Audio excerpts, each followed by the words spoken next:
to stop 7 years of a completely illegitimate occupation of Iraq and to protest the offensive our new President Obama is waging in Afghanistan.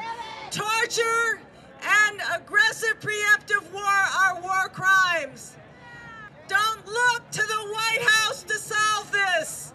Don't look to Congress to solve it. The solution to this terrible direction of this society is right here, beginning right here today. Now let me ask you, why is it that grassroots organizing, the traditional methods, putting up posters, handing out leaflets, have become a crime? It's because the government fears the people. They know that we can organize.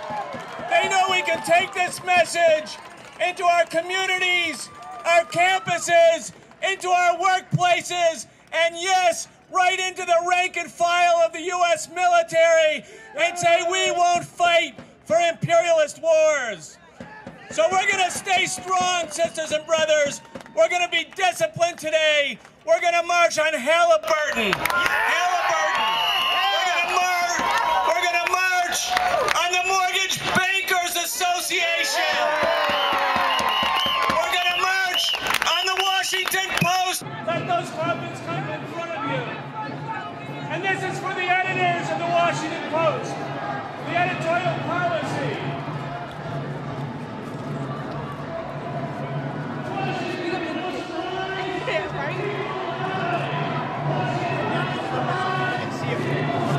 Money for jobs and education. Not for war and occupation. Money for jobs and education. Not for war and occupation. Republican. No. Democrat. No. They say more war, we say. No. Republicans. No. Democrats. No. They say more war, we say. No.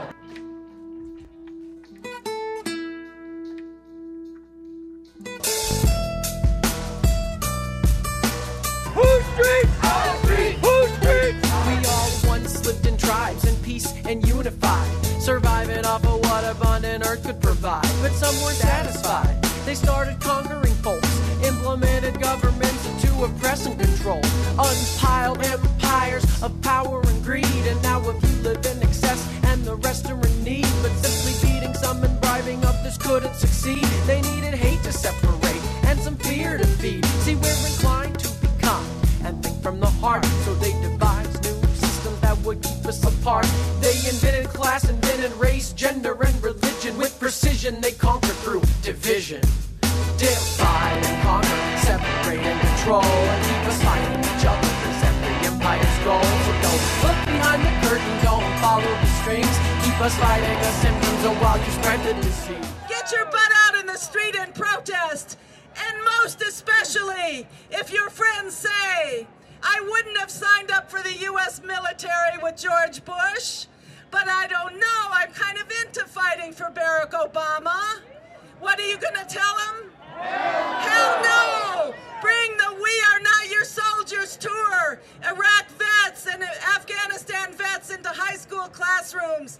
WeAreNotYourSoldiers.org. And the world still can't wait.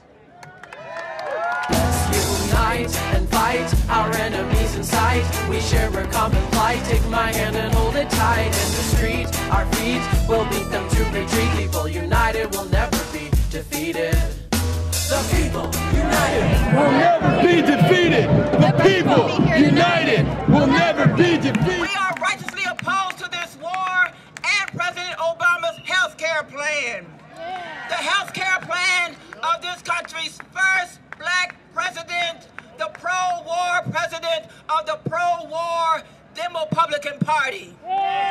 So everybody, my sisters and brothers in this anti-war movement, please maintain your organization and your courage. I want you to turn to your left. Turn to your left. Look at that White House and repeat after me. End U.S. wars. End U.S. wars. End U.S. wars. Break it on down. 1, 2, 3, 4. 1, 2. No more! We can chase down all our enemies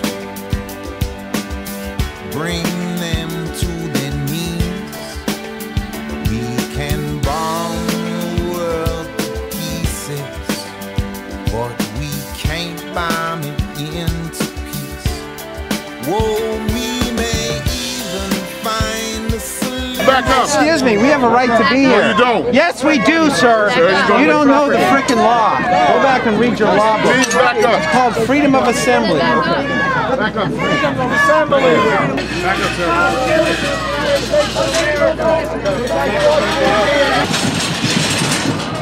Do you really feel threatened by peace activists? That you have to put these barriers? Back up. Back up. Back up. Back up. This way, sir. Don't push me. Yes, if you don't move when he asks, he will push. Move back. Move back. Move back. Back up. Back up. Back up.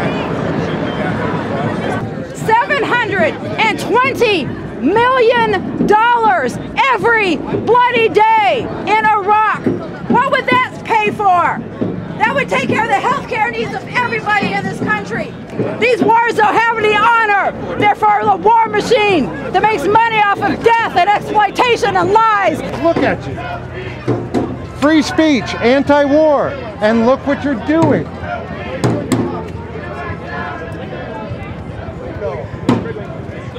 Guys, don't sleep tonight. What you did today was not honorable. It was not good for the people. He's still violating our treaties and our Constitution, and he's still refusing to condemn the brutal Israeli government blockade and siege of 1.5 million people in Gaza, which is the largest prison in the world. The largest prison. Let's stop talking apartheid. This is the largest open-air prison in the world, an international crime by all international law observers. Jonathan Tassini is running against the blockade, against the Israeli occupation of Palestine, for the Senate in New York State inside the Democratic primary. He ran in 2006 against the war and against Hillary Clinton and got 17% of the vote. We've got to cut our military budget by more than 50% right away within 5-10 years. We've got to work at it. It's the only road to peace on earth. And then we've got to go down to 75% shortly after that and 10% left. And we'll be safer than we've ever been before. And we won't be a menace anymore. And we can make friends instead of enemies on the planet. So let's get up, roll up our sleeves, and not rest until we do it. Violence brings one thing. More and more of the same.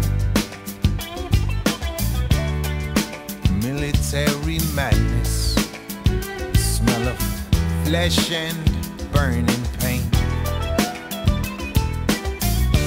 So I sing out to the masses.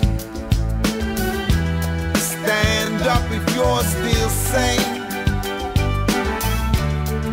To all of us gone crazy, I sing this one refrain.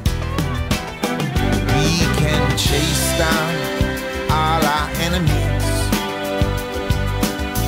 bring